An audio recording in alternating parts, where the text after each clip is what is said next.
आज धनतेरस है और बहुत सारे लोग गोल्ड को खरीदते हैं आज के डेट में। इट्स ऑब्वियसली इसकी एक रिलीजियस सिग्निफिकेंस है और इंडिया के ट्रेडिशन से गोल्ड बहुत जुड़ा हुआ है।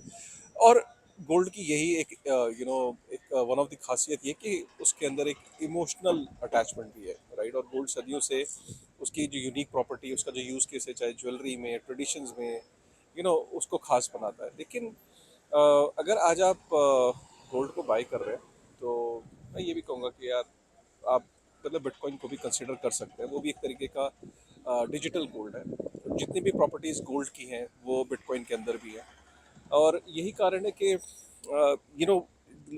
काफ़ी सारे एक्सपर्ट्स का मानना है कि India is a country of hoarders. India ने गोल्ड को बहुत अच्छे से एम्ब्रेस किया और गोल्ड के अंदर बिलीव करा। तो इंडिया सबसे ज़्यादा अगर बिटकॉइन के बिलीवर्स होंगे, हॉडलर्स होंगे, that has to be from India. और ये कई कई लोग का बिलीफ है, क्योंकि इंडिया में ना एक ट्रेडिशन है कि गोल्ड आता है घर में, जाता नहीं है। जाता तभी है जब बहुत ही एक्सट्रीम हालात होते हैं।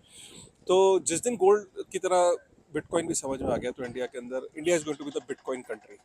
प्रॉब्लम क्या है कि इंडिया में लोग बिटकॉइन को समझते नहीं, और बिटकॉइन को समझने से पहले वो मीम कॉइन्स और तरह तरह के ऑल्ट कॉइन्स वो सब आ जाते हैं।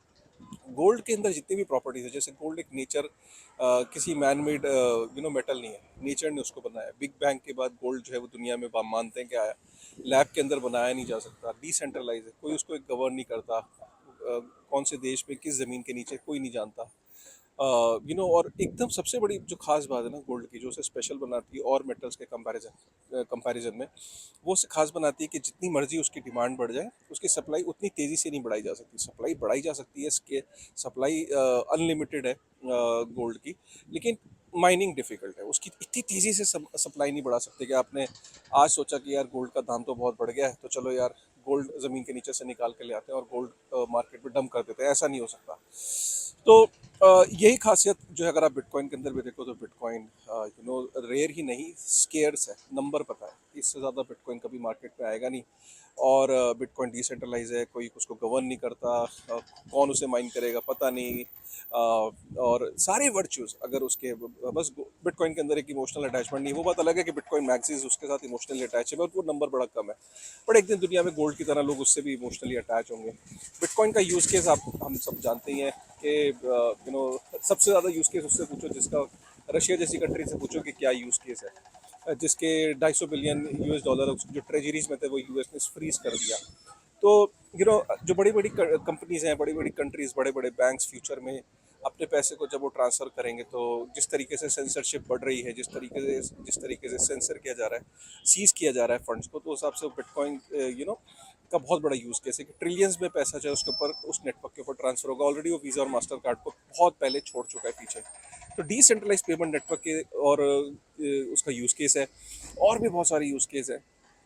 जैसे कि गोल्ड के बड़े लिमिटेड यूज़ केस है। गोल्ड एक ज्वेलरी के और इंडस्ट्रियल यूज़ में आता है। और बिटकॉइन के बहुत यूज़ केस हैं जिसके लिए मैं ऑलरेडी वीडियो बना चुका हूँ, और डिटेल में वीडियो बना देंगे। बट पॉइंट यहाँ पे ये है कि as a store of value bitcoin is amazing. आप गोल्ड में बिलीव करते हो, कॉन्ग्रेचुलेशंस। गोल्ड को डंप करना चाहिए नहीं।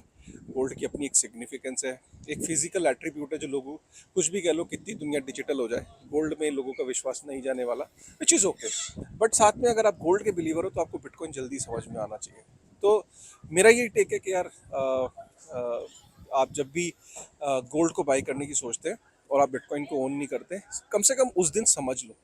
और बिटकॉइन को समझोगे प्रॉब्ली अगले साल जब गोल्ड प्लान करोगे। अगर 100 रुपये का आपने बजट गोल्ड में एलोकेट किया है, तो 10 रुपये का बिटकॉइन को भी एलोकेट कर दोगे। तो मतलब यू विल फाइंड कि जिस तरीके से बिटकॉइन, जैसे अगर 2024 में देखें तो बिटकॉइन और गोल्ड ने सबको बीट किया है। अगर आप रिटर्न्स को देखो, गोल्ड ने भी बीट किया और बिटकॉइन ने भी रिटर्न्स बीट किया है। और यहाँ पे हाईली कोरिलेटेड हो गए दोनों, मतलब दोनों ने आउट परफॉर्म किया है, गोल्ड ने भी बिटकॉइन ने भी। और गोल्ड तो अपने ऑल टाइम हाई को कई बार बीट कर चुका है, अब बिटकॉइन का नंबर है। ठीक है। तो यही है गाइस, जब भी गोल्ड को बाय करो, बिटकॉइन को भी समझो, ठीक है ना। और बिटकॉइन को आप देख ही रहोगे, इस टाइम 71,000 यूएस डॉलर को क्रॉस किया है, और अभी तो जस्ट शुरू हुआ है। क्योंकि जिस तरीके से यूएस के इलेक्शन के बाद माना ही जा रहा है कि अगर डोनाल्ड ट्रंप के चांसेस हम सब जानते हैं, तो इसी को लेके मार्केट बहुत ज़्यादा बुलिश है। और आप देख सकते हो कि ऑलरेडी मार्केट ने रिस्पॉन्ड करना शुरू कर दिया, और सबसे पहले बिटकॉइन मूव किया, और अब बाकी ऑब्वियसली जो ब्लू चिप्स हैं, ऑल्ट कॉइन्स हैं, वो मूव करेंगे। बट बहुत सारे ऑल्ट कॉइन्स मूव नहीं करेंगे। तो बिटकॉइन के अंदर हमेशा आपका एक्सपोजर बने रहना चाहिए, सबसे रोबोस्ट है, ठीक है ना। चलिए मिलते हैं फिर एक नई वीडियो में, तब तक के लिए thank you and take care.